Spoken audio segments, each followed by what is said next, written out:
Bourbon Barkeep, Curtis. No, great to be here as always, man. We have been doing this for a bit, under a year so far. What would it be, like 8 months, something like that? 9 months? Feels right. Yeah. Feels good. Is this our first rye? Rye spotlight, I guess. This might be our first dedicated rye episode, yeah. Interesting. So everything that comes out of our mouths, take that for what it is. Sure. I wouldn't say we're not rye guys.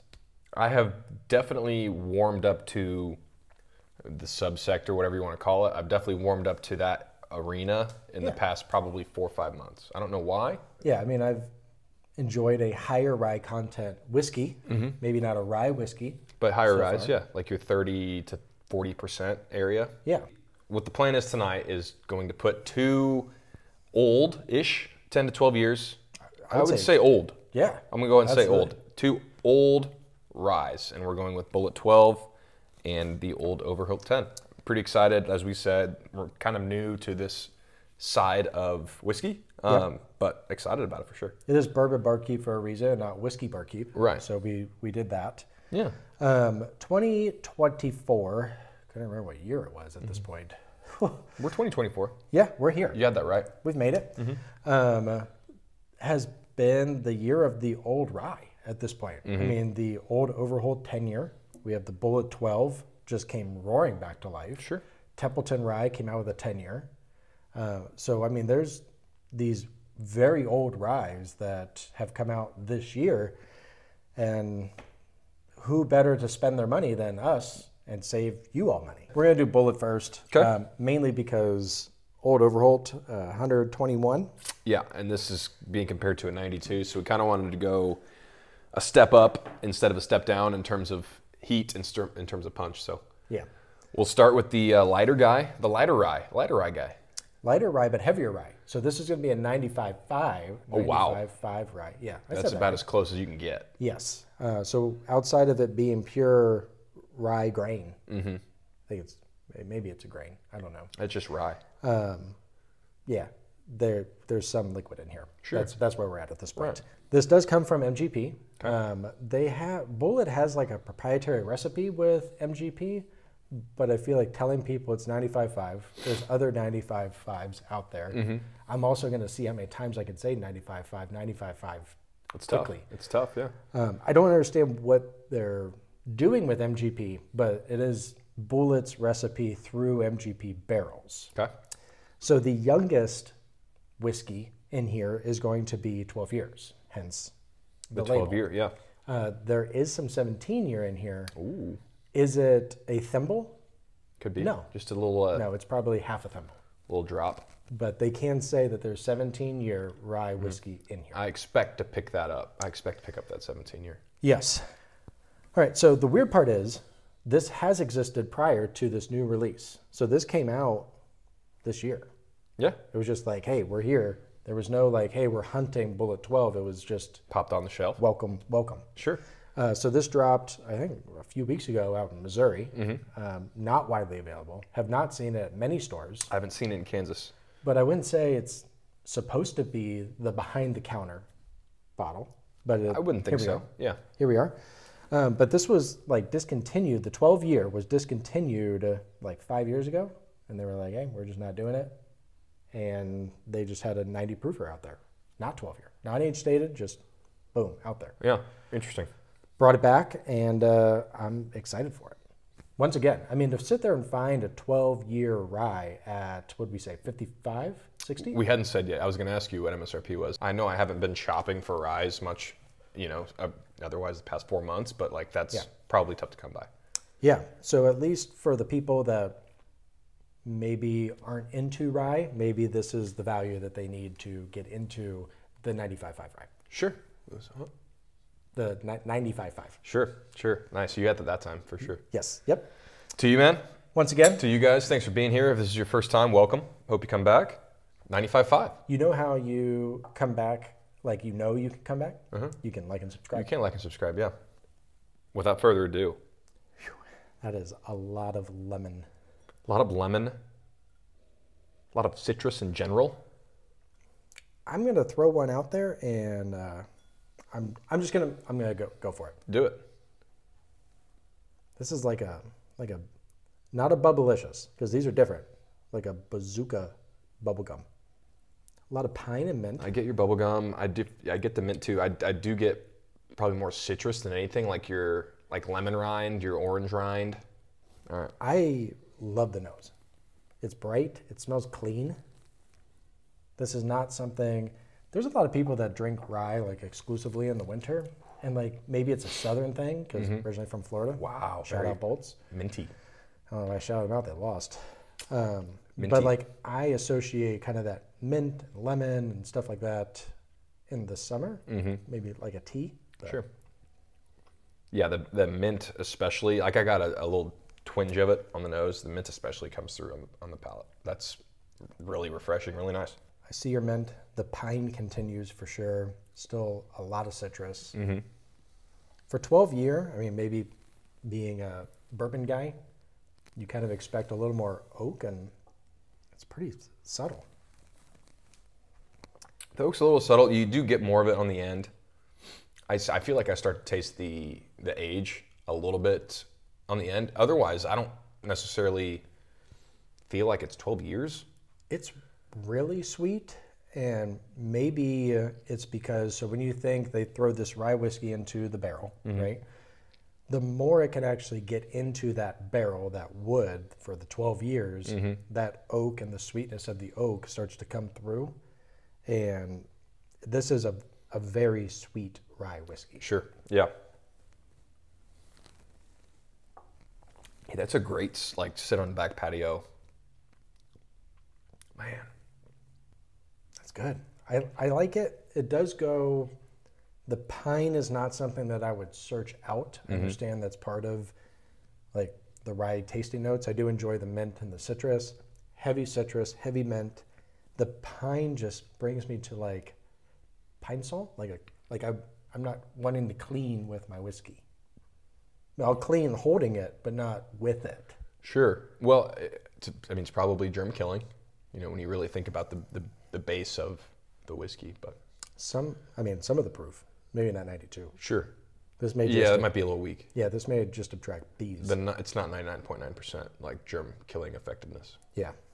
All of a sudden you just have a bunch of ants showing up. Right, it's like, more sticky than anything, yeah. What we'll do is we'll score. We have a 0 to 100 scoring template, I guess, if you want to say it like that. We have roughly 8 categories, not roughly, we have exactly 8 categories that our scores can fall into to kind of help us differentiate from different whiskeys. So that'll be flashed on the screen right now, but we start with senses. It's really good. It's a rye. So I gotta, how do I experience this in my mouth? Sure. Love the finish. I think I may just go 73.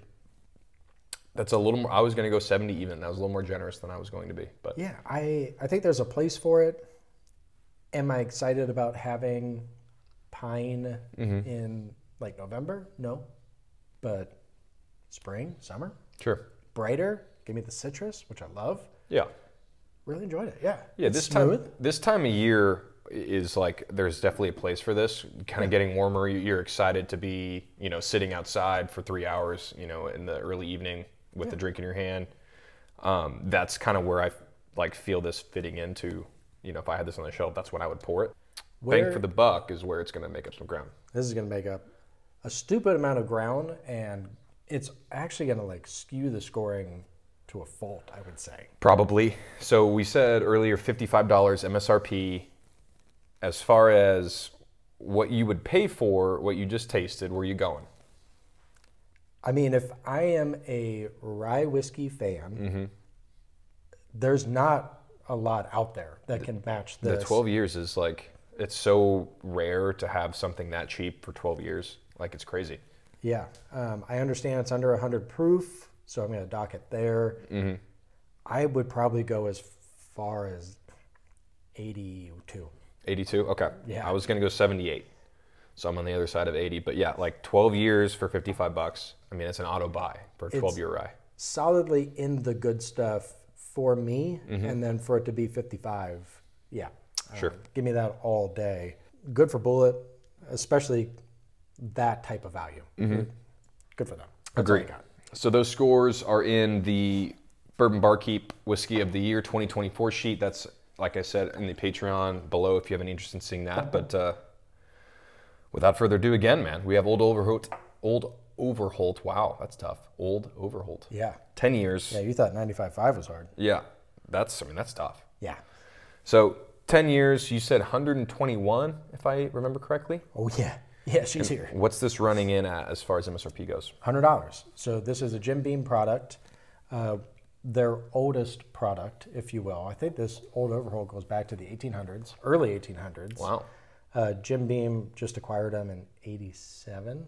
So they're kind of bleeding into lineage, which marketing, you should definitely do that. Do it. Lean into it. Yes, and they are.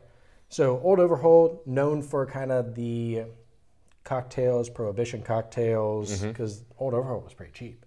Okay. And then No longer. And then Jim Beam was like, "Hey, you're one of us now. I got some barrels. You're one of us for now. you. Yeah. We're gonna kick this thing up a notch." Sure. And they came out with a cast strength 10-year, just bomb. I was gonna say, yeah. If you want to put some hair in your peaches, make it 10 years, make it barrel proof, Yes. and put it out for $100. So this is no mash bill. Okay. So I can't say 95.5 until I bring back Bulleit. Yeah, that's fine. I mean, you're talking double-digit age statement, cast strength, Double the price, more or less. double the price, whiskey of the year contender. Two. Rye whiskey of the year, especially. Number 2, Old Overholt. I mean, that's an absurd amount of peanut. Like, it's a crime how much peanut is in here. I'm actually getting a little less peanut than you. Yeah, I actually get, I mean, cinnamon, clove, and creme brulee. I'm struggling to get past the peanut. Like there's some sugar, there's some like sweetness involved with that peanut, whether it be not like a Reese's peanut butter cup because there's really no chocolate that I'm getting, but like it's like a sugary, like peanut butter pie almost. You ever had a peanut butter pie? Yeah, I have. I've enjoyed it. Yeah. I could see like a peanut brittle, but it's definitely underneath this kind of custardy burnt sugar, and I love it.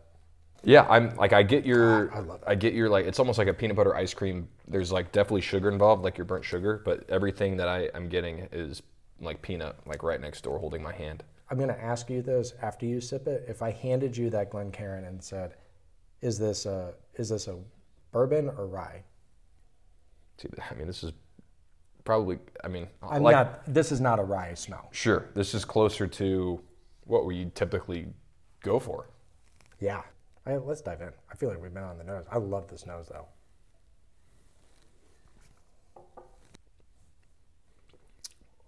Wow. That is all of 121. It's a great finish. I may take my shirt off. Yeah, Jesus, that's a lot. The of finish black is pepper. great. The peanut continues for me. I do get more. Yeah. The peanut is there. First sip coming off of a 92 proof. That's hot. That's really good. That's hot. Clove, anise, black pepper, cinnamon. Man, that's really, really good. The nose is great. I would say the nose is like a 9 for me. The taste with the amount of anise brings me down because I do not look for the black licorice. I don't like black licorice at all. So it's a little pronounced on the first sip. The heat, I would say, on first sip is too aggressive. That second sip, maybe it's like, what's the word I'm looking for? Here it is. Maybe because it's acclimated now to like what I was not prepared for, apparently, even reading the bottle. Yeah. It is so much smoother to where if someone bought this bottle and they're like, why the hell did you do that to me after the first sip? Take a second sip. Yeah. I will ask you again, if I gave you this and I told you to guess, what type of whiskey is it? I would go bourbon for sure. Yeah. Yeah, I'm not guessing right. I do get like you know, we've talked about the peanut a little bit. I have kind of started to agree with you on that, like cinnamon apple, that almost like apple cider type of flavor. That's really, really good. That's exactly what I want my 121 proof to do as far as like the back half.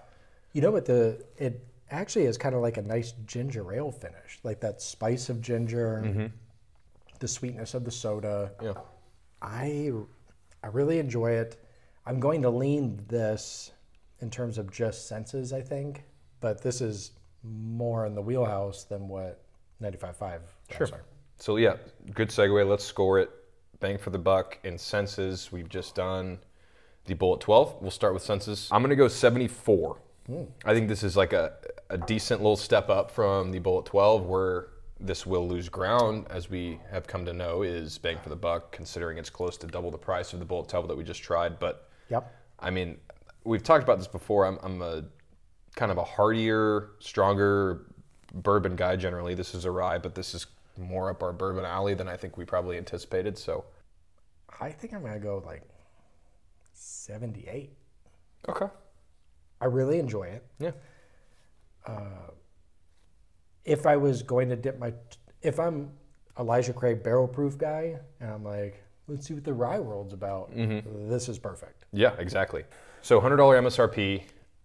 How much further north are you going than $100? This is where it's tough, because bang for the buck, I try and do, okay, well, how much more would I pay for it? And I would say none.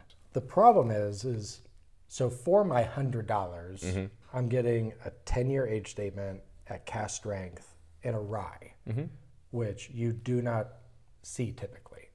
So my $100 is going extremely far. Sure. So this one, I'm kind of changing my strategy to where it's not I would pay more, but my $100 is going very far. It's extremely high quality bottle. Like if you're going to put $100 toward a rye, This is it. yeah, I would pick this bottle over 2 Bulleits, personally. Maybe it's my wheelhouse talking, but I would rather have the 1 than the 2 in this case. So I would probably put it at 71. Like, I think it's tremendous value at 10 years cast strength. So my 100's going this far, but I'm not paying more than 110. okay, Put it that way. yeah, I'll stick with 55. I think about it more in the sense of like, if you wanted to ask for 130, I'd say no thanks. Like I'm just not gonna stretch. I'm not gonna stretch that much further. And to kind of play on your hypothetical, I would rather have 1 Bulleit and say $50 than have one of these, I think. That's valid as well. So again, those scores are uploaded into our 2024 Bourbon Barkeep Whiskey of the Year sheet. Yep. Wrapping up, do you have really anything you want to hit on the head here before we wrap I up? do. Yeah, hit it, man. NFL draft. You killed it. 7-1. I did think? kill it. Yeah, Is that what 7-1 on the Patreon. I put Yeah. out 8 plays. I do enjoy gambling on sports, football especially. And over the past handful of years, I have made money on it, and I could prove that with the Patreon. If you guys would like to hop in and see what I'm playing, then that's down there. The link is below. Other than that, man, I don't have really any pressing issues. We're going to keep putting out fun stuff, at least fun to us, every week. So if you guys are enjoying what we bring to the table, then please like and subscribe. Yet again, follow along. We're enjoying the ride for sure. It means a lot to the algorithm, and it means even more to us. Sure. Deep down. The heart wants what the heart wants. You would be shocked at how much it means. To you guys. Appreciate you.